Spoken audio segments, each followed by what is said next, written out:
Hello all. Good evening and welcome. I'm Mamta Rawat from the Corporate Communications team of CareEdge Ratings. I welcome you to our discussion today on green hydrogen gaining traction for energy transition in India. We sincerely appreciate your time in joining us for this webinar. Now, we would like to welcome our esteemed guest speakers in alphabetical order for today. Mr. Deepak Agrawala, Senior Executive Vice President, Equity and Investor Relations and Strategy at Avaada Group. Mr. Hira Nand, Director at National Fertilizers Limited. Dr. Pankaj Sharma, Additional Director, Demand and Economic Studies at Petroleum Planning and Analysis Cell. Mr. Kumar Jain, Senior Vice President at Adani Group. And Mr. Tarun Shankar, Senior Investment Professional Infrastructure at International Finance Corporation. Initially, we also had Mr. Vineet Mittal, Chairman of Avaada Group, as one of our guest speakers. However, he had to opt out owing to another commitment. Moving further, this session will be moderated by Maulesh Desai and Hardik Shah, Directors at CareEdge Ratings. We will commence this session with a presentation by Palak Vyas, Associate Director at CareEdge Ratings. This will be followed by a panel discussion and Q&A session. In case of queries, participants are requested to key in your panel. We will take up your queries at the end of this discussion. Now, may I invite Palak to make the presentation. Thank you, Mamta. Good evening and warm welcome to all the participants and esteemed panelists for today's webinar, Green Hydrogen Gaining Traction for Energy Transition in India. We shall now commence the presentation with key messages. Lower renewable energy generation cost in India, as well as global decarbonization target, shall be key drivers for traction of green hydrogen in India. Current levelized cost of green hydrogen is higher than grey and brown hydrogen, and hence it is a major hindrance in its viability. In CareEdge Ratings' opinion, reduction of the cost of hydrogen is dependent on drop in electrolyzer prices by 35 to 40%, improvement in the electrolyzer efficiency by 12 to 14%, as well as policy push. Production of 5 million metric ton of green hydrogen under National Mission for Green Hydrogen entails huge capex outlay of 12 lakh crores, posing large project as well as funding risk. Refineries and ammonia production can be early adopters for green hydrogen besides the export potential of green ammonia. Nevertheless, economic storage and transportation of green hydrogen and its derivative shall remain crucial. Moving on with today's agenda for the presentation, it is divided in four main parts: role of green hydrogen in India's energy transition, cost dynamics of green hydrogen versus the alternatives, demand driver of green hydrogen in India, and focus areas. Moving on with the role of green hydrogen in India's energy transition. India is committed to meet 50% of its energy requirement from renewable sources by 2030, reduce its carbon emission by 1 billion ton by 2030, and achieve net zero carbon emission by 2070. Green hydrogen not only be a catalyst in meeting this carbonization target, but can also help reduce India's dependence on fossil fuels. Now, let's quickly scan through the type of hydrogen. Most of the hydrogen produced either uses coal or natural gas for its production, which in turn generates carbon dioxide in the process, and hence there's a global push to adopt other modes of hydrogen production to reduce CO2 emissions. Blue hydrogen reduces carbon emission due to provisions of carbon capture and storage in the production process, while green hydrogen uses renewable energy in the electrolysis process, thus eliminating CO2 emission. Now, moving on to the cost dynamics of green hydrogen. As seen from the graph on the slide, levelized cost of green hydrogen currently is 1.75 times of grey hydrogen and 1.5 times of brown hydrogen, despite waiver of interstate transmission charges. Lack of cost parity is a major hindrance for viability of green hydrogen today. There is an increased international focus to overcome this and enable faster adoption of green hydrogen. Government of India has announced National Mission for Green Hydrogen with an aim to achieve production of 5 million metric ton per annum by FY30. This shall entail 125 gigawatt of renewable energy capacity and 60 to 100 gigawatt of electrolyzer capacity. In CareEdge Ratings' opinion, this cell necessitates a massive capex outlay of about 12 lakh crore. Although government's target appears ambitious, various PLI incentive announced are a welcome move. As seen from the lower side of the slide, capex for renewable energy and capex for electrolyzers are two major cost components. Given the stable capex cost for renewable energy, in CareEdge Ratings' opinion, any major cost reduction in renewable energy capex seems to be bleak. However, there is a likely headroom for reduction in the electrolyzers cost. As seen on the left-hand side of the slide, stack is the heart of electrolyzer with 45 contribution in the overall cost, while balance 55% is constituted by balance of plant. As per various industry reports, electrolyzer cost is expected to reduce by 35 to 40% till FY30. Currently, cumulative global capacity of electrolyzer stands low at 11 gigawatt as of December 2023, as against the requirement of 850 gigawatt by 2030 as per International Energy Agency. Hence, large-scale capacity additions of electrolyzer is the need of an hour, and it shall be the key driver for reduction in electrolyzer cost. Further, manufacturing automation, replacement of extensive metals used in stack, increase in the size of stack, as well as cost reduction of rectifier and inverter through exploring DC-DC system can also help reduce the cost. In the next slide, CareEdge Ratings has drawn various scenarios of levelized cost of green hydrogen basis, electrolyzer capex cost, electrolyzer efficiency, as well as cost of renewable energy. Horizontal side of table is indicative of capex cost for electrolyzer, while vertical side represents the renewable energy tariff. As seen from the table, the cost is dependent not only on the fall in the electrolyzer capex and renewable energy tariff, but is also sensitive to improvement in electrolyzer efficiency, that is power consumed per kg of hydrogen produced, which indicates that technological innovations in electrolyzer are crucial. The next slide shows existing cost of green hydrogen and journey towards the targeted cost of $2 per kg. Considering the waiver of interstate transmission charges, the levelized cost of green hydrogen is currently estimated at 3.74 per kg. In the years ahead, beside continued production incentives, reduction in the electrolyzer cost and efficiency improvement are prerequisite to achieve target levelized cost of $2.1 per kg. Now, let's move on to the demand drivers of green hydrogen. It can be categorized in four parts. Greening the gray hydrogen, that is the existing users. Refinery and fertilizers are the major existing users with around 93% of the hydrogen demand. Wider adoption can also be in the industrial use such as steel, as well as in city gas distribution. In the long run, its application can also be explored in heavy-duty vehicle as well as auxiliary power generation. Coming to the next slide, Care Ratings has assessed the demand potential from two aspects: existing market share in the hydrogen demand, which is on the horizontal axis, and cost of hydrogen in the overall production cost, which is on the vertical axis. Refineries represents higher market share of 43% with lower cost contribution of hydrogen in its production. Hence, adoption of green hydrogen in refinery can be relatively easier. Further, stricter norms for desulfurization and government push can further increase demand for green hydrogen in refineries. Fertilizer segment, that is particularly ammonia production, represents around 50% market share in hydrogen demand, with cost of hydrogen constituting about 65% of the ammonia cost. Hence, cost parity and incentivizing of green ammonia may increase the adoption of green ammonia going forward. Adoption for green hydrogen for methanol is less likely and less economically viable due to lower cost of imported methanol.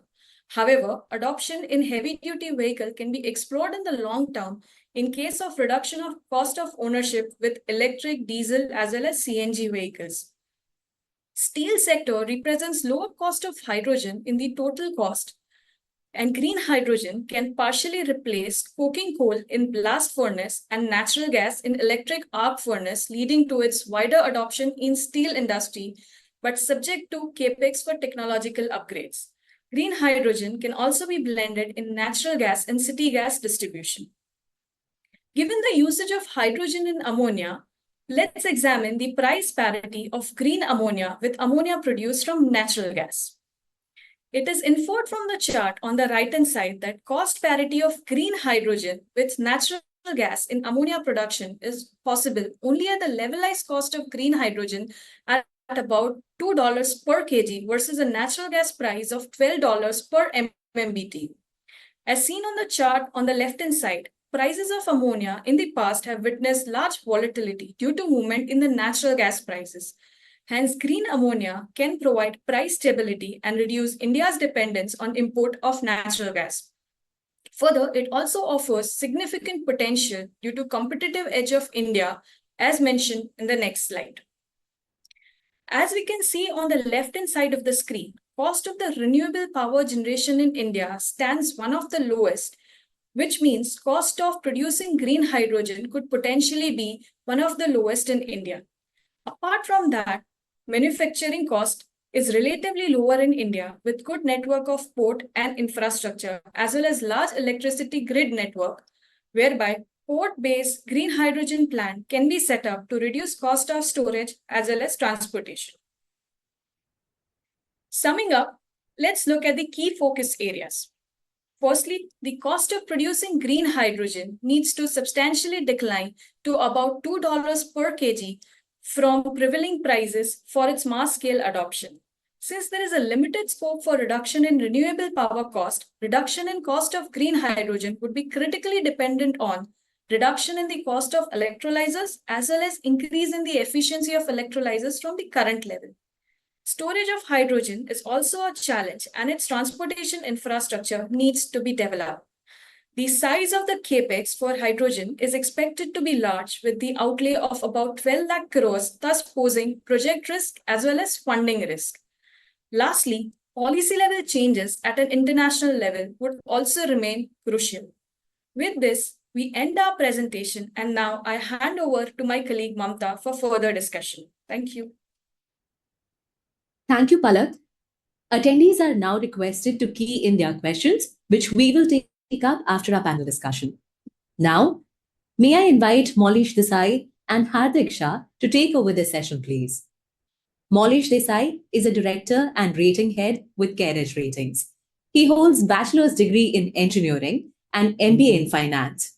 He is also a cost and management accountant and certified associate of Indian Institution of Bankers. Holding 20 years of industry experience, including 17 years with CareEdge Ratings. Hardik Shah is a director and rating head with CareEdge Ratings. He's a qualified chartered accountant and a CFA and has 19 years of industry experience, including 15 years with CareEdge Ratings. Both Maulesh and Hardik have led various rating teams across diverse sectors. Over to you, Maulesh.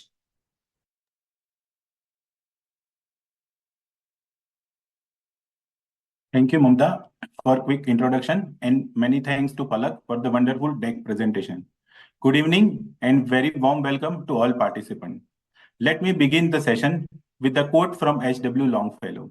A single conversation across the table with a wise man is better than mere study of books for 10 years. Indeed, it gives me immense pleasure to welcome our esteemed panelists to industry expert representing the entire stakeholder spectrum to discuss threadbare on today's webinar topic on green hydrogen and share their deep insights with us. Let me introduce each one of them in alphabetical order. Our first panelist is Mr. Deepak Agrawala. Deepak Agrawala is a senior executive vice president at Avaada Group, where he oversees equity and investor relations and international strategy and business development. With an extensive career spanning over 2 decades, Mr. Agrawala is a specialist in international equities, investment banking, fundraising, M&A, and capital markets. Prior to joining Avaada Group, Mr. Agrawala was associated with Bank of America, Merrill Lynch, Bajaj Auto, Deutsche Bank, Ernst & Young, and Elara Capital. Welcome, Mr. Agrawala. Our next panelist is Mr. Hira Nand. Mr. Hira Nand is Director Finance of National Fertilizers Limited and Non-Executive Director of Ramagundam Fertilizers and Chemicals Limited, RFCL. He also briefly served as Chairman of RFCL, a cost and management accountant by profession and law graduate. Mr. Nand has vast experience of more than 30 years in the field of finance, accounts, fertilizer pricing, regulatory matters, etc. He has worked with Opal, Kripco, and Reliance Group prior to NFL. Warm welcome, Mr. Hiranan. Our third speaker is Dr. Pankaj Sharma. He may join late as he has some other urgent commitment. Dr. Pankaj Sharma serves as an additional director, Demand and Economic Studies at Petroleum Planning and Analysis Cell, PPAC. Dr. Sharma is industry veteran with over 36 years of experience in working at HPCL and PPAC. He possesses extensive experience of leading diverse team in field of retail, B2B business, operations, dealer management, and network management. At PPAC, he leads the areas of oil and gas data management, petroleum marketing policies, biofuels, energy modeling, and demand estimation. He is a PhD in economics and MBA. Very warm welcome, Dr. Sharma. Our next speaker for today's session is Mr. Kumar Jain. Mr. Jain has been leading the energy transition efforts of Adani Group as a head of strategy and business development at Adani Green Energy Limited. He is involved in steering the development of 30 gigawatt renewable energy plant in Khavda, Gujarat. Mr. Jain has successfully delivered large-scale utility projects including wind-solar hybrid power plant of around 2 gigawatt in Jaisalmer, Rajasthan.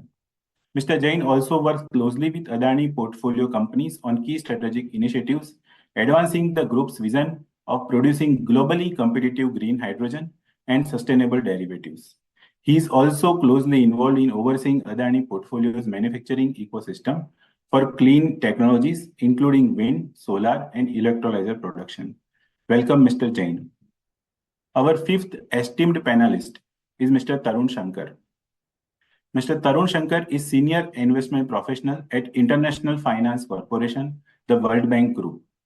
With over 25 years of experience at the World Bank Group, Mr. Tarun brings his wealth of expertise in the infrastructure and public policy initiative. At IFC, Mr. Tarun has spearheaded significant equity and debt investments in infra domain, including pioneering the issuance of green bonds in the emerging markets. He has been actively involved in advancements in the green hydrogen sector and closely monitoring its progress in developing economics. Welcome, Mr. Tarun, in today's session. It's a time to quickly set the context before we begin. We are in dynamic phase with respect to evolution in green hydrogen space to meet global net zero targets. While we see some traction in the sector, I am sure we all have multiple questions in our mind on technological advancement, cost parity, funding scenario, and offtake risk. I would now turn towards our experts to tell us how they think this will work out. We will start the panel discussion with the cost dynamics and the capex part, and later on my colleague Hardik will cover demand-related aspects. So let me request Mr. Agrawala to share his views first. So as we are aware, renewable tariff has declined steadily over the last several years, and levelized cost of renewable energy for green hydrogen is also estimated to be competitive for India at around rupees 2.4 to 2.3 per kilowatt hour. Given your vast experience in the renewable energy space, would like to hear your opinion on, is there any headroom available to bring down levelized cost of renewable energy further from the current levels? If yes, how much? Yeah, thanks, Maulesh, for the kind introduction. Well, hello, fellow speakers and delegates. This is Deepak here. Before I answer specifically on renewable energy, I think since in the context of green hydrogen, we have to fully understand that we are talking of a full integrated project spanning renewable energy, green hydrogen production, then possibly green ammonia as a carrier of hydrogen, as well as the integrated storage and terminal facilities at the port. So there are various cost elements that are attached to each of this block in an integrated project. Yes, the renewable energy is by far the significant and the highest component of the cost element, but so does the other cost elements of electrolyzers, hydrogen, ammonia, as well as storage needs to be factored into to understand an all in all cost of green ammonia. Now, having said that, we need to understand that the levelized cost, as what Maulesh was referring to, of 2.3, 2.4, I think they were broadly linked to the solar-based competitive bidding tariffs. Now, when we are speaking We're of looking at the hybrid 60-40 solar and wind. yeah. Okay. So basically, when we are referring to the cost related to and the electricity related to the requirements of green hydrogen and green ammonia and a green methanol, we have to understand that we are talking of a 24/7 round the clock renewable energy. Now, how is this going to be possible? Yes, one way is to have a very strong mix of both the solar and the wind capex that you can design and which Avaada has an edge over a lot of peers. And the second component is also the grid infrastructure, because as you would be aware, one of the strength of India is that entire transmission grid at the ISTS level is entire country as one single grid. So though the transmission system is easily accessible from a grid point of view, so you can locate your renewable energy at best of the locations where you get the very good sunshine and the wind velocities. You can actually locate your hydrogen and ammonia facilities near to the port, either to meet the requirements of some of the domestic markets closer to the port location, or you can use them from exports market. So the transmission ISTS waiver which the government of India has announced does helps us to mitigate and reduce some of the cost element associated with the transmission. But yes, renewable energy in itself has almost reached to, in terms of the cost level on a levelized cost basis is near to its bottom. So further reduction in the cost of the renewable energy is going to be very challenging. So what we need to really address is how we can bring down the cost in the other parts of the value chain, which is electrolyzers, the ammonia production, and the storage facility. So that's one element. The second element is also, given that this is a sunrise industry and the steep targets which the government has set under National Green Hydrogen Mission, very important role is also the government, both the central as well as the state government, in terms of providing subsidies and incentives and various other policy initiatives which will help us to bring down the cost, not just from the cost of production, but even for the customers. They also should be equally incentivized and subsidized so that they can actually do their transition from the existing polluting sources or a gray ammonia, gray hydrogen usage to a complete green hydrogen. So I think both the sides of the equation needs to be balanced. When we are talking not just from a cost of a production perspective, but even from a demand perspective, so that the customers can absorb this kind of product. Yeah, absolutely.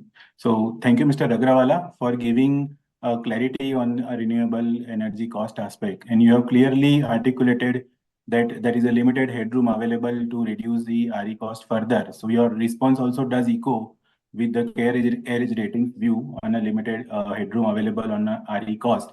So the second important aspect wherein the industry is currently focusing is on reducing the cost of electrolyzer. So as also mentioned in the presentation by Care Ratings, so cost parity of a green hydrogen will come with the reduction in the electrolyzer cost, which is contingent upon two parameters. One, sharp decline in the electrolyzer cost, and second, improvement in the efficiency of a electrolyzer. So in this context, so let me now invite Mr. Jain to discuss this topic. So Mr. Jain, what is your view on extent of decline in electrolyzer cost and its efficiency improvement trajectory in the near to medium term? Thanks, Maulesh. And I think it's a very valid question. when we talk about hydrogen, the big puzzle actually is how do you configure your plants in a manner that one, as you said, how do we reduce the cost of hydrogen? And I think assuming that we will get RTC power in a scenario wherein you are working in India and you are fighting for lower cost of energy, it becomes difficult to think that the cost of RTC power will be cheap. Obviously, the configurations has to assume that the utilization of the electrolyzer is significantly lesser than a typical RTC-based utilization, and that's where uh, the role of electrolyzers become very important. That they become more efficient as well as they can have the lower cost attached to it, and how is the supply chain building around this thing. So I think as a strategy for bringing the lower cost of hydrogen, the integration of everything what we start from whether the manufacturing of electrolyzers going towards the RE manufacturing, then getting into the development of RE as well as then hydrogen, and then putting up the hydrogen generation plants, and then putting the ammonia as a integrated system is something which actually helps in mitigating some of the higher cost areas. Coming specifically to your question on electrolyzers, I think we have seen over the last 3 or 4 years the both parameters. So if I talk specific, so we are talking about the electrolyzers, alkaline ones, which were rated around 55 to 56 units on a SEC basis close to 3 years back. Now people are already working on 47, 48 as potential electrolyzer SECs. And as we move towards deployment of that, like a lot of PLI winners obviously are now getting into the manufacturing phase of this electrolyzer. So by the time we reach 2 year hence and actually put up this facility, we further expect some declines. Second, what is also important is how many of us are also working towards better tech. When I say better tech, is it are people working about around AEM?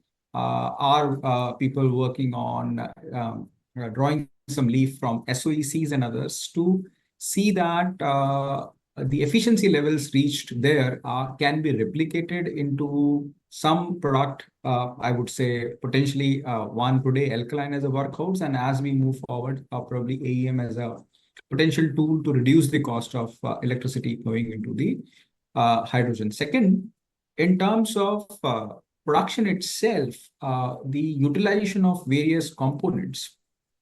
So whatever is going today in an alkaline electrolyzer, where is the production happening? Are we able to bring in the value chain within India? And if those components are available, then obviously the cost of them will reduce significantly. We have to understand one fact, that the overall global supply chain supplying the raw material or sub-equipments to electrolyzer manufacturer itself is limited. And that whatever ecosystem is there, that is also working at a much lower, I would say, capacity level to achieve those kind of efficiencies. So, for example, whatever the nickel mesh or whatever goes into it, with limited capacity of electrolyzers globally today, the market for them is only that much. So there is a lot of efficiencies which can come in the underlying equipment, their costing, reflecting into the overall cost of electrolyzer. There is also something which will help in reducing the balance of system. So when people used to do 1 megawatt electrolyzers, the balance of system cost used to be different. Today, we are now talking about 5 megawatt electrolyzers, so that is reducing the cost of balance of system. Tomorrow, we are talking about 4 such or 5 such electrolyzers being put together to further reduce the balance of system cost. Okay, people are moving towards further higher capacities on the electrolyzer to also reduce the balance of system.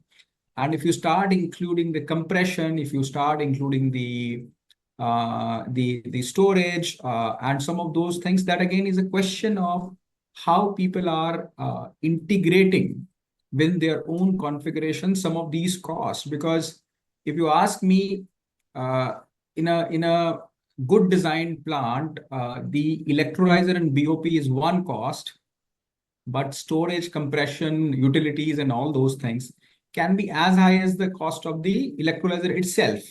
So I think it is very important that people are configuring their plants well in a manner where the cost of hydrogen becomes lower. Obviously, the scale advantage helps in handling that as well, because obviously the storage becomes cheaper as you become store more and store in a manner whereby you are utilizing that storage in a multiple use. So some of these things is something which will help in reducing the overall cost of converting electricity to hydrogen.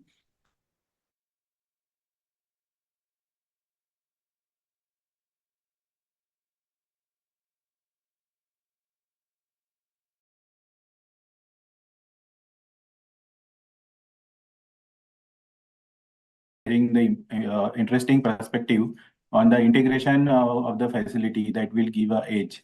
So very simply put, the broad points you have mentioned. One, on the efficiency terms, you have mentioned that efficiency improvement, 10 to 15% efficiency improvement is possible in this electrolyzer. But for a cost reduction of electrolyzer, what we understand from you is that the critical things are economies of scale, integration, and availability of the equipment. Because since currently the capacity of electrolyzer globally is at 11 gigawatt, and we are talking about 800 odd gigawatt to meet this global target. So therefore, those things would be the critical. So got your point. Thank you for the same. So my next connecting question in the same is with Mr. Tarun. So as also we have seen in this presentation that the cost of project for 1 million metric ton of green hydrogen ecosystem is close to 2.5 lakh crore, with a large share of electrolyzer capex, which the technology is evolving, as Mr. Jain has explained. So given your experience in a project financing, what are the key funding challenges as per you? And second question is what are possible risk mitigations? Sure. Many thanks, Maulesh, for the introduction and for hosting this specific discussion. I'm also joined by my colleague Arvind Kumar. He is the green hydrogen market specialist in IFC, based at Delhi as well. So I requested him to join. To your question, before your question, I think it's just important to also share with the audience as to what is it that IFC is doing. As an institution, IFC is the largest private sector development financing institution in the world. We are the private sector arm of the World Bank, and our mandate essentially involves supporting infrastructure, including sunrise areas such as green hydrogen. So we remain optimistic. We are very hopeful of this specific market in India in the coming 9 to 18 months. We believe a lot of tenders are going to be coming in. A lot of off-take contracts will be coming in terms of firmer supply, which is what will give comfort to project financiers. So before that, maybe I'll request Arvind to just share as to what are the kind of products that we offer, and then I can answer your specific question. Thanks, Tarun. IFC broadly helps client in two ways. One is our upstream engagement, and another is direct investment projects. So in upstream engagement, we help client in developing some market understanding, some project related specifics, and also help in developing some pilot projects. So we are part of several upstream projects across geographies, including Brazil, Colombia, and India. And then we also offer investment products to various green hydrogen developers and to various projects. The products ranges are quite rangeable, like from senior loan to mezzanine finance to equity. So we have all of these project finance products which we offer to the clients. So we have several investment projects as well. From our World Bank side, I think we have recently announced support of around 3 billion in terms of development policy loan, which is going to incubate positive development in this industry. And we believe in the green hydrogen space and the development which is happening in India. So from IFC perspective, we cover this sector very well, and we are happy to be part of any discussion. So thanks, Arvind. To your specific question, Maulesh, in terms of project financing areas, the essential part of the business is essentially RE feeding into industrial gases. And therefore, I think for the investing or for the lending community, it's a good opportunity to collaborate between their infrastructure and manufacturing verticals when they're appraising these projects. It's not typically an all infrastructure projects. It's not an industrial gas project. So green hydrogen by its very nature is somewhere in between. It's an infrastructure come an industrial gas project. And therefore, I think the way the lending community is today structured or organized internally, I think that needs to be relooked at when appraising these kind of projects. So that's something which we have really taken a leap on. We have really put together a crack team globally, which is looking at both these sides of the businesses, RE and industrial gases. Onto project finance concerns, I think the two main areas are what's the tenor of financing, what is the pricing of financing, and who are the off-takers. Now, not necessarily in that order. Obviously, the most important is who are your off-takers. If you have off-takers who are giving you longer-term contracts, 15 years and beyond, then one could look at easily long tenor financing, leaving a small tail behind. But if your off-taker contracts are itself 5, 7, 8 years, then it becomes a bit challenging to look at a long tenor financing, unless, of course, there is enough recourse to the sponsor, which goes against the spirit of project finance. So I think these are still challenges which will have to be overcome as the first few projects come on the table for diligence and appraisal. So while typically sponsor supports are required for, or some kind of limited sponsor supports are required for project finance transactions, what that should be, how much should that be in terms of either percentages of project cost or in terms of absolute amount remains to be seen. The other thing is, of course, as is everybody's concern, what is the cost of capital, which is both cost of debt and cost of equity.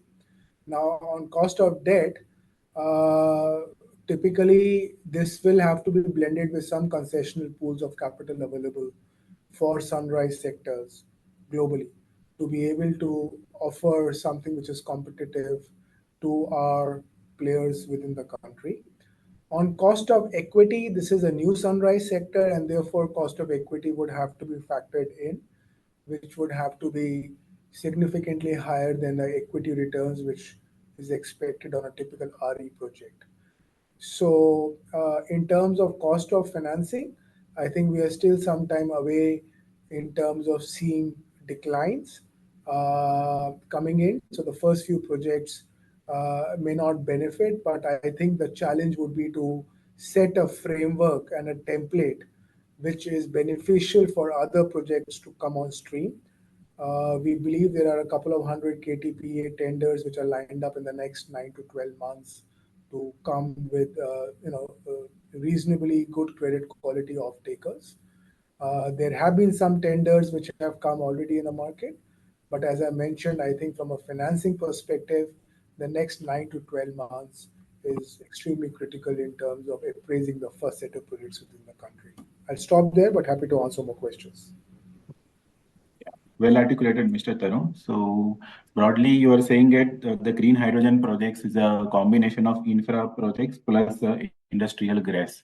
So it's a combination of these two. So wherein the critical factors you have mentioned is the tenure of financing of tech related risk, wherein the clarity will yet to be emerged because it's an emerging sector. So that is one risk, and the cost of equity would be relatively high. And you have mentioned that the clarity will emerge over 9 to 12 months when those projects would come on stream for funding, and as a risk mitigation, the extent of sponsor support and the extent of offtake. So that would be the critical for you. So yeah, it's a nice perspective that you have shared with us. So now my connecting question is to Mr. Jain on this front. So like since the clarity is yet to be emerged on the electrolyzer side. So amid emerging technologies, so what's your take on a large scale capex landscape of electrolyzer manufacturing in India? And according to you, what are the top three asks from the policy perspective or industry perspective to accelerate this electrolyzer capacity addition in India?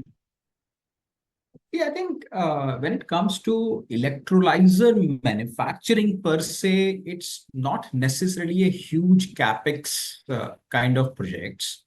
Okay, it's basically the tech part and the supply chain part, which is what people are solving. Solving to the extent that yes, there is already a product available. It's not that a product is not available. But is it something which is solving your LCOH question? Okay, which in your presentation you have shown 3.75 based on various parameters. Whether that can come down to 2, 2.5, what are the contributors? Okay. So electrolyzer production can happen at the level which is at which it is happening in China today. It is happening in the Western world, and at the technology level at which it is currently being produced. So in India as well, and the challenges are not significant. I think if at all you want to say if there is any challenge in electrolyzer production is who is putting up the hydrogen project where it is going to be used. Okay. The good part is globally you yourself highlighted this manufacturing capacity of electrolyzer globally also is not very high. So if I really want to book a electrolyzer offtake today, it is quite possible that I'll be able to do. Being in India, it becomes further easier for me to place that in the Western world. Okay, so that's one. However, to optimize the cost of green hydrogen to a level where it becomes not that much reliant on multiple external factor than a manufacturing infrastructure company's own controlled factor. When I say that, it means, okay, whether my buyer needs an incentive to buy, my buyer needs the compulsion to buy, I need a incentive to produce. So all of that is something which is not in my hand as an industry. Okay. There, I think there are a lot of things which are required to be done. Now, government has been doing a lot of things, like you already see ISTS waiver, which opens up what Mr. Deepak said earlier, that you produce hydrogen at a level, you produce electricity in places where the cost of electricity is lower, and you produce hydrogen where the use case is. So the cost of transportation of hydrogen is taken out.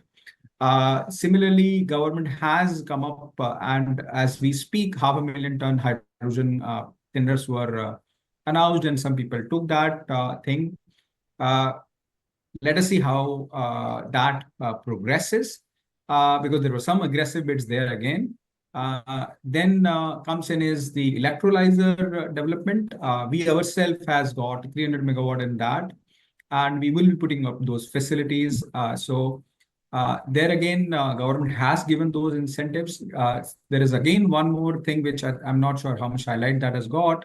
Government has allowed now the electricity to be set up in an SEZ, and that SEZ means that the cost of modules for me, as well as GST on such modules, is taken out of the cost parameter, which means the cost of energy which you were considering in your example can actually further go down. So that again is a bigger thing. So if people are planning heavy solar and they are able to set up SEZs for that, then their cost of electricity can be lower. Obviously, it means that your electrolyzer cost, the utilization of electrolyzer will be lower.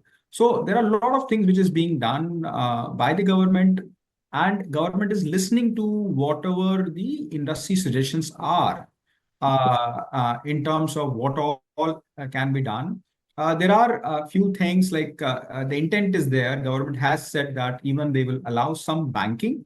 So that is something which will help initial capacities to come in. I don't see that being a sustainable thing at a level of millions of tons, because that means system has to be that kind. So it won't happen. But for initial capacities, that helps, because that reduces the cost of electrolyzer for someone and allows usage of more things. And if that is integrated into the definition of green hydrogen, which is there in India, which allows that, then obviously it helps in reducing cost.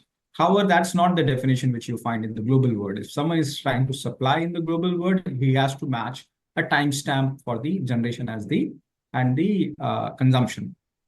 There is another thing which government is working on is the carbon part of it, where the green hydrogen carbon credits are available for again sale, despite the underlying hydrogen actually using that particular RE. So that again is another kind of an incentive. But there are a lot of other things which I think is in works, which will help the sector. And I think the recent one, which is getting the ammonia tender out of close to 0.7 million tons. And then again, government is working for another 500,000 ton of capacity on the PLI again will float the demand. The next thing which has to come in is, how do we mandate a purchase for the sectors where it becomes not that costly. So if suppose you already have a CBAM for steel exporters to the Europe. Now today Europe is calling for green hydrogen tenders. European producers or refinery makers are actually asking for green hydrogen, which they are happy to get supplies from countries like India and other places.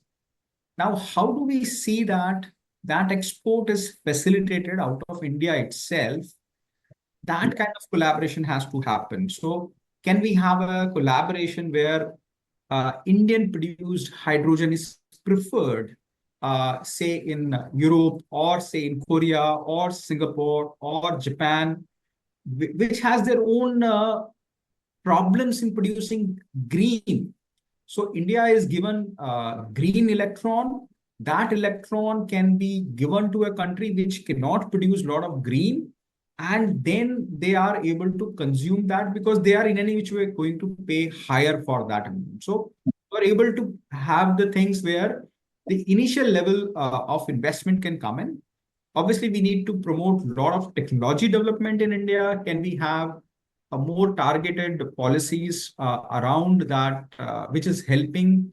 Why is research happening on electrolyzer in, say, Australia, in Europe, or is it happening to some extent in China? Why is that not happening in India? So there are a few things which government has already done. They announced certain R&D programs, and people like us have participated in that. But a lot of that is again required to be done. On the offtake side, again, when we say steel manufacturing, has the government facilitated through a targeted program? There is a pilot program available in the 19,000 crore scheme which the government has announced. But we need to see that it actually converts into a particular project very rapidly, because that's one area which has the benefit of CBAM, which has the benefit of few other things. So a lot of these things needs to be operationalized, and the larger we at larger scale we operate, the cost of hydrogen will come down. So it's a thing where you need to initiate and then scale up to be able to get to there where the requirement of incentives will become lower and lower. Thank you, Mr. Jain, for the same. And you have mentioned an important aspect of the export of the green hydrogen and the green electrons. So my connecting question to Mr. Agrawala on the same. So as we also seen in the presentation, that there is a challenge with respect to the storage and transportation of green hydrogen. So, according to you, what all can be done to reduce the transportation and storage cost for the green hydrogen? I think one of the important element here is the PISO regulations and the overall regulatory framework, on the storage and the transportation of hydrogen. So that is something, their requirements are fairly stringent, and it's understandable because we are dealing with a quite an explosive molecule. But however, that is quite critical that, the PESO regulations comes in, needs to be become more flexible and much more amenable to the requirement of the sunrise industry.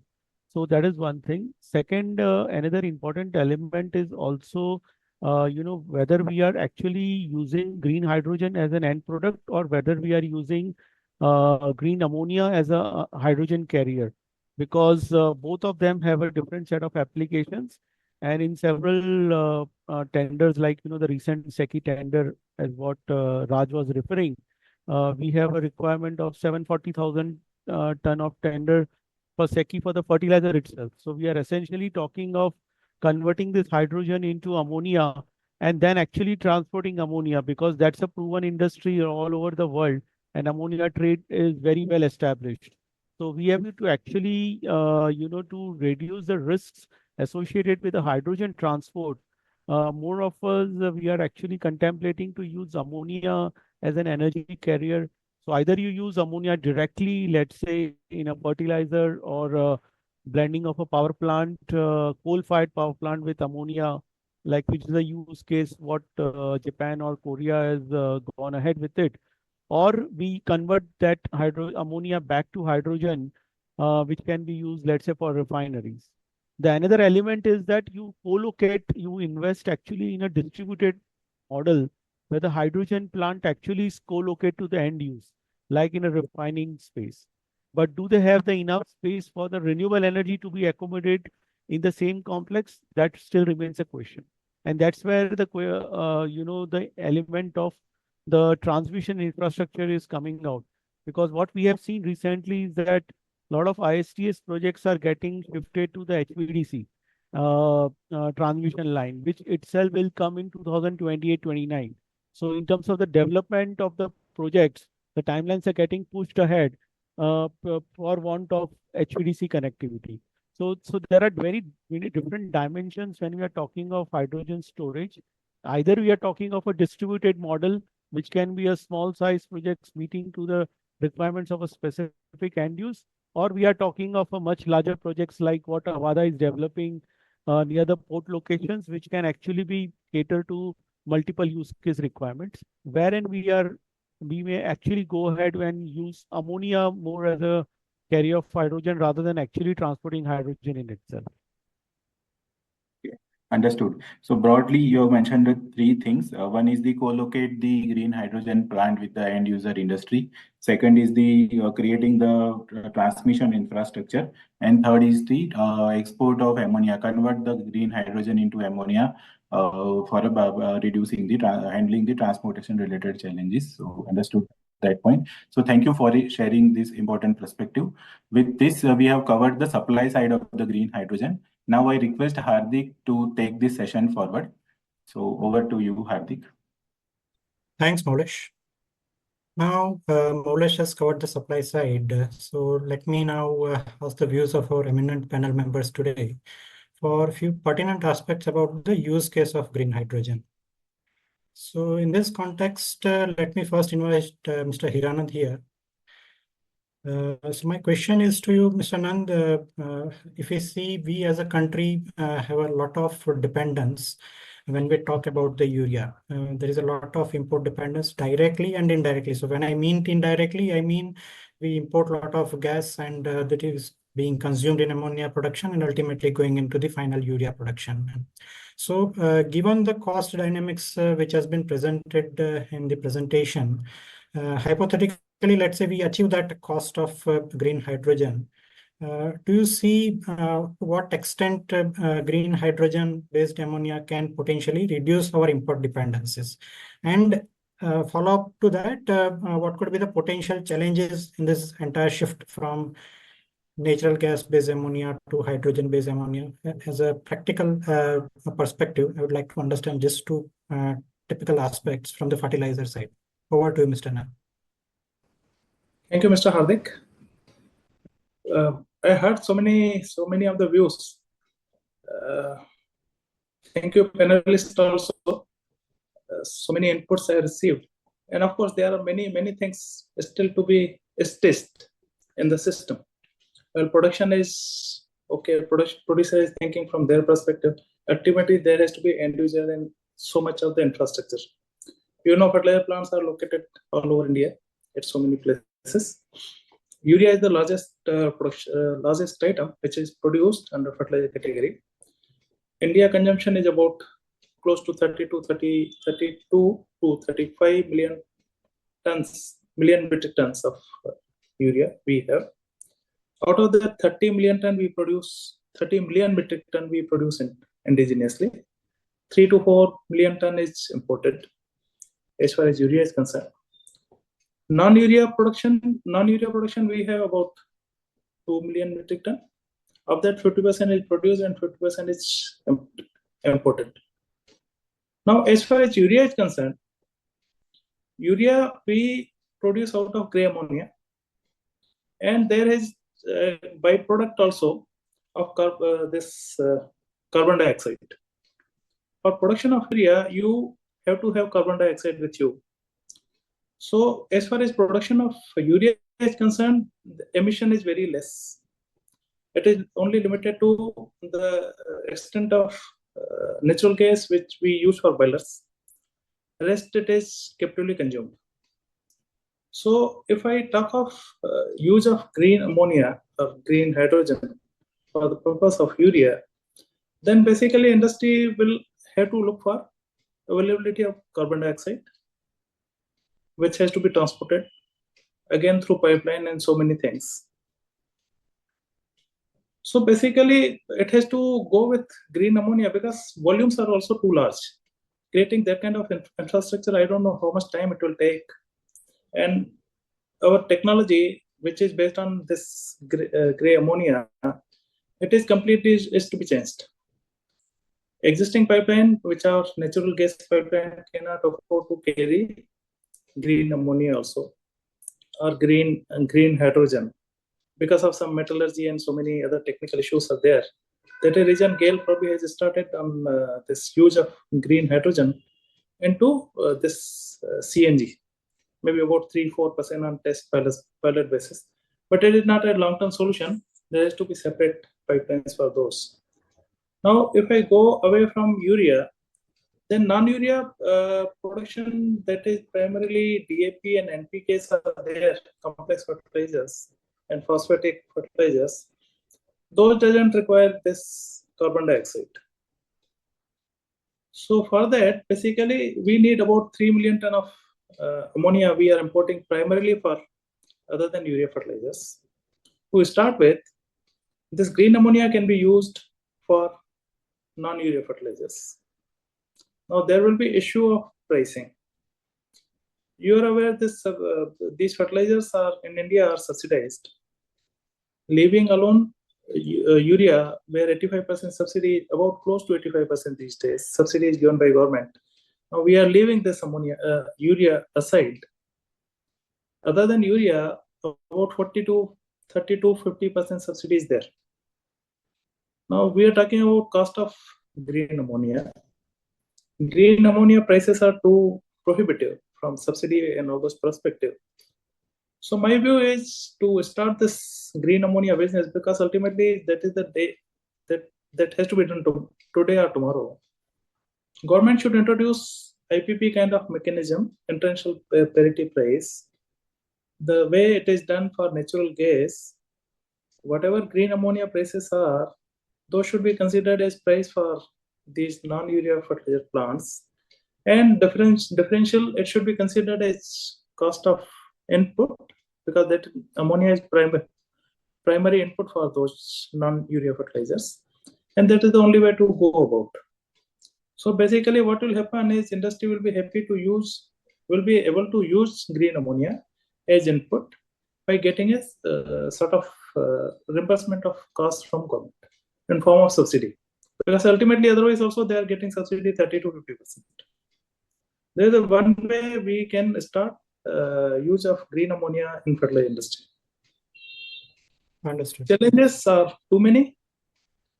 As far as urea is concerned, we are natural gas-based plants, and use of green ammonia, probably not many technological changes would be required. Then transportation will be another issue. Viability of operations, like today we are seeing this presentation from CARE. Ammonia cost is about 34 to 36,000 rupees a ton. Our production cost is about, say, maybe 40,000 rupees a ton, because it is probably imported ammonia cost. So green ammonia, usage of green ammonia, it will be cost prohibitive.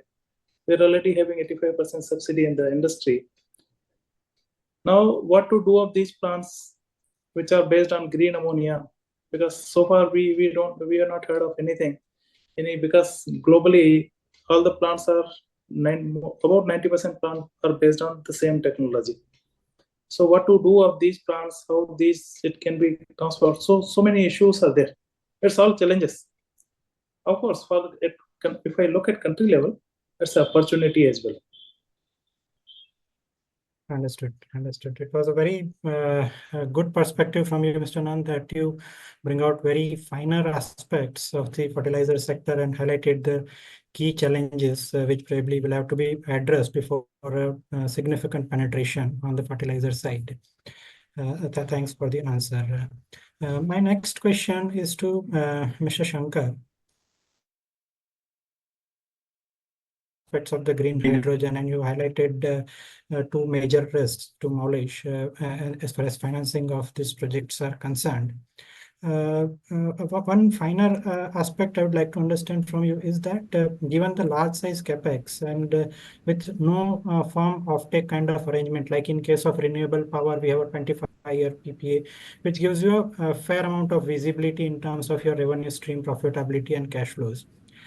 Here, what kind of offtake arrangement you see, and from which industries, which assure you as a lender to go ahead with the project financing? Over to you, sir. Oh, thanks, Hardik. I mean, this is a million-dollar question which we have been grappling with over the last couple of years in this space. I think when we started looking at this space, there was this thing about a lot of traders wanting to enter and probably execute offtake contracts of a longer duration. That's not fructified. Then we were told that there are a lot of international players who may be interested to get into long-term offtake contracts, but that's also met with its own set of challenges. So I think this is something which is still work in progress, and we haven't seen too many long-term offtake contracts of the nature that we would want. I mean, to your point on which sector would give us comfort, I think any of the heavy manufacturing sectors, capital intensive, requiring energy, is something will give us comfort, because we will have this at the back of the mind, and the sponsor is essentially deep pocketed, and energy cost, though being significant, is not the heavy drag on them. So it may be a cement industry, it may be a steel industry, it may be green shipping. I think whoever is the counterpart in terms of buying the end product, green ammonia as a end output, should be able to demonstrate a reasonably sized balance sheet to be able to provide that kind of a comfort in terms of offtake. The reason why I say that is, if there are international off-takers, then that also helps, because the pricing advantage could then flow in terms of cost of capital coming down. Within the country also, if there are stronger, deep-pocketed, heavy manufacturing industries who are interested to procure green hydrogen, which may be at a discount to gray hydrogen. We are also seeing cases today where green hydrogen is being offered at a 5 to 15% discount to gray hydrogen in heavy manufacturing. So that's another area which holds a lot of promise and potential. Of course, there are challenges with fertilizers, like Mr. Nand had highlighted, but then there are other heavy manufacturing.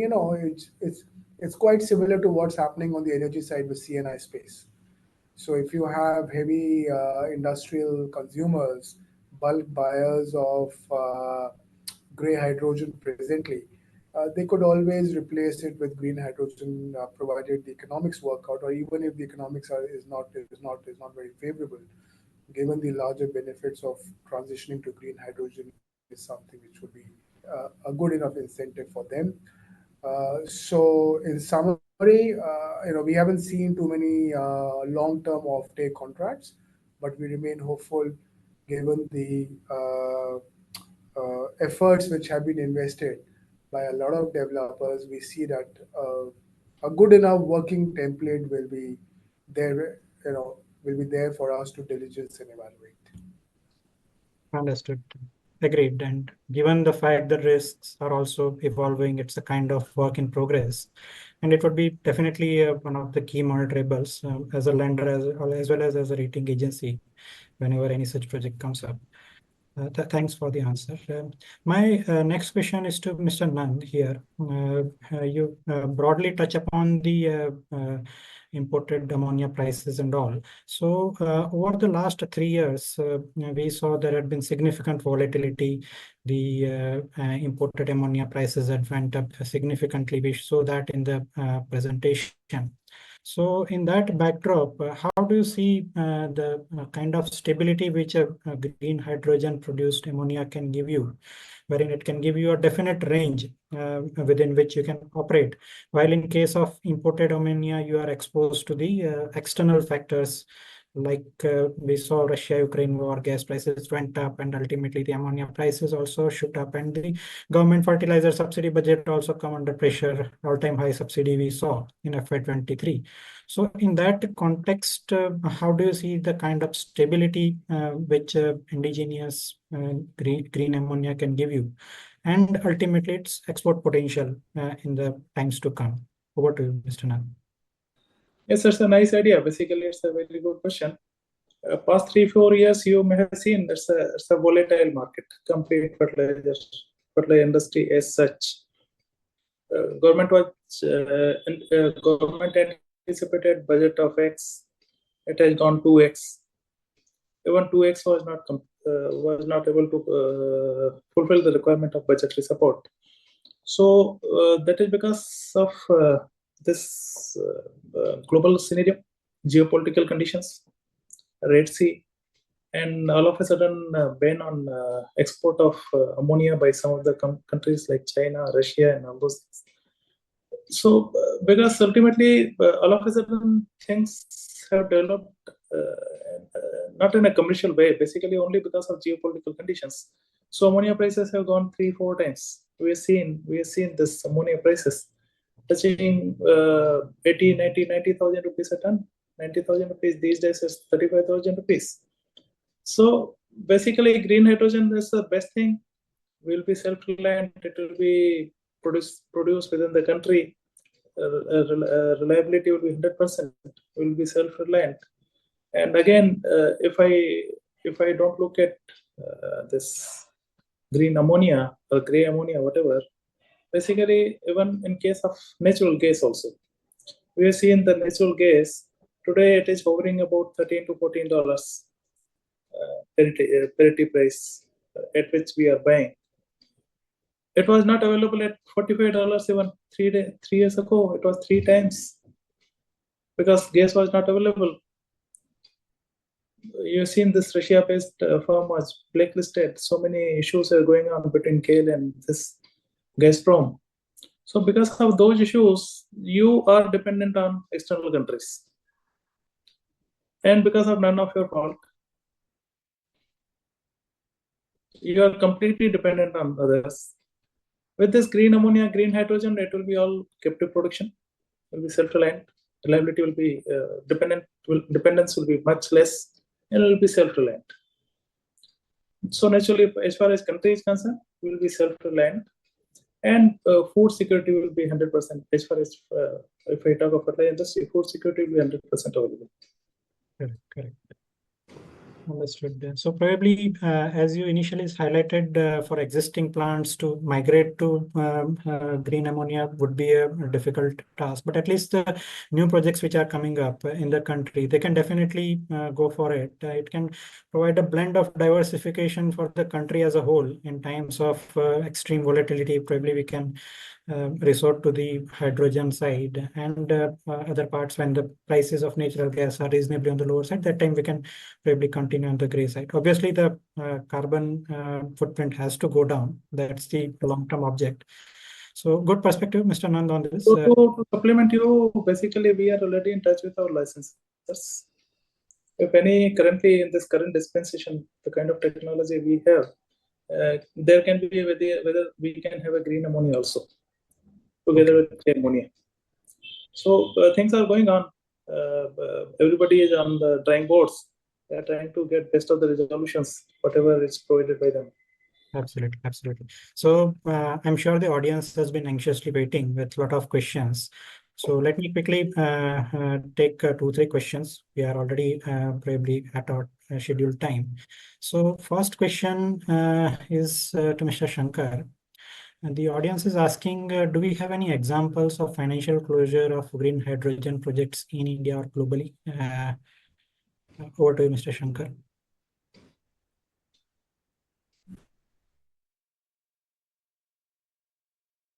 Yes, we have example of hybrid projects getting commissioned. I think in India, we have seen many projects coming up, and there are various SECI tenders also, which has been floated and which has achieved financial closure, to name a few. So I think attractions are there on that side.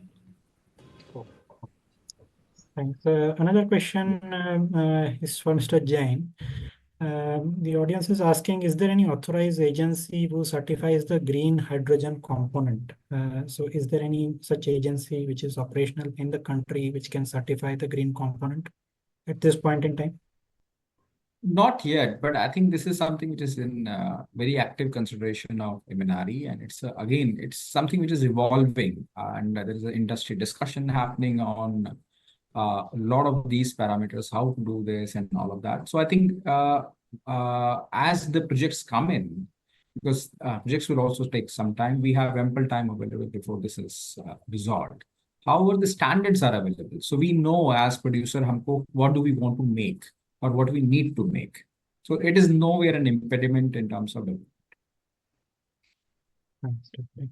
development. My next question from the audience is for Mr. Agrawala. How do we see the cost competency and technology advancement in India compared to rest of the world? If you can take this. I think the cost and the technology aspect, I think in the entire value chain is fairly evolved, barring the electrolyzer. So the renewable energy, solar, wind, India is already among the fourth largest market in the world. So there is, so we are continuously adapting to newer technologies, whatever comes up, both in the solar modules as well as the wind technology space. So there we are already on par with any other major markets.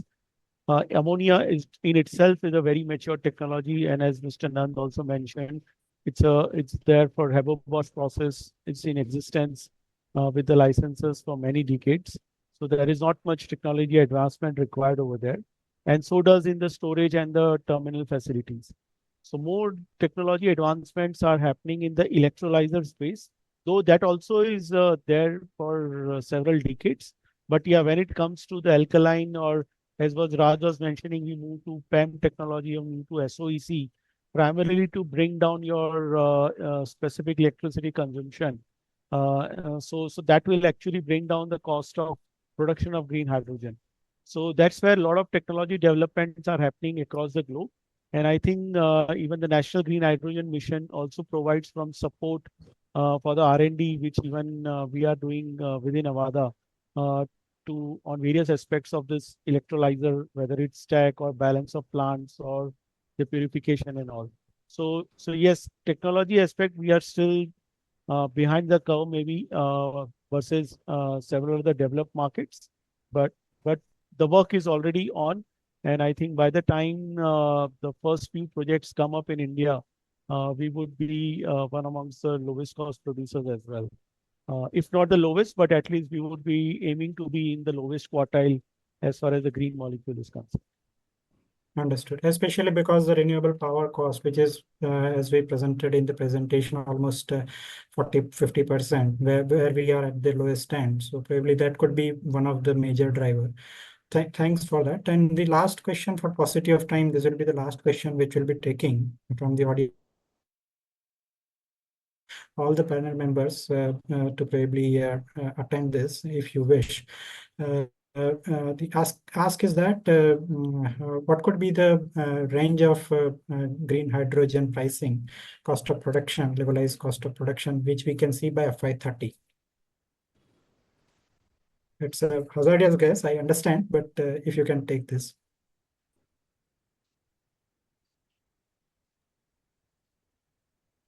So I think, Hardik, while everyone is talking and everyone is working towards a number which is closer to 2 or probably lower, and a lot of people are in that path at various stages, is the way I would say. The good part is if people have integrated projects, the visibility on those kind of cost numbers are much better. If someone is not having integration, then you start finding that that becomes a bit more further down the line. But globally, things are moving, both in terms of technology, as well as the way it is to be done, configurations and everything else, which is for which everyone is working to move towards that. So I think this is achievable, and fairly confident that the timeline indicated is something where it can be delivered. Understood. So the final say I understand is it's more of an integration which can play a critical role compared to a standalone player. Full integration can definitely lead to you better ability to achieve this kind of number. Thanks for that. Thank you again to our guest speakers for today for their insightful views. It was an absolute privilege to host you all, and I'll now hand over to Mamta to give her concluding remarks. Over to you, Mamta. Thank you, Maulesh and Hardik, for moderating the session, and Palak for your presentation. Once again, thanking all our guest speakers for their insightful views. It was a privilege to host you. And lastly, thank you to all the participants for taking the time out and being a part of this CareEdge webinar. For any further queries, feedback, or suggestions, please write to us in the feedback mail. Goodbye for now. Request the tech team to kindly log off.